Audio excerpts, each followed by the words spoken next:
Her geceyi sığınaklarda geçiren İsrail halkı bile Holokost'tan sonra başlarına gelen en büyük felaketin Netanyahu olduğunu artık açıkça dile getirmektedir.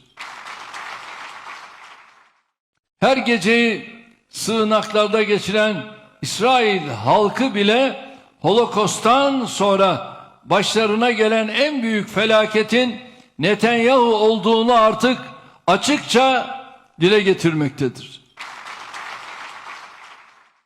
Her geceyi sığınaklarda geçiren İsrail halkı bile Holokost'tan sonra başlarına gelen en büyük felaketin Netanyahu olduğunu artık açıkça dile getirmektedir.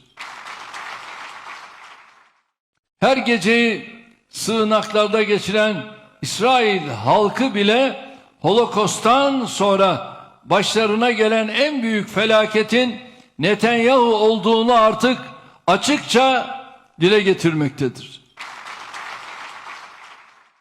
Her geceyi sığınaklarda geçiren İsrail halkı bile Holokost'tan sonra başlarına gelen en büyük felaketin Netanyahu olduğunu artık açıkça dile getirmektedir.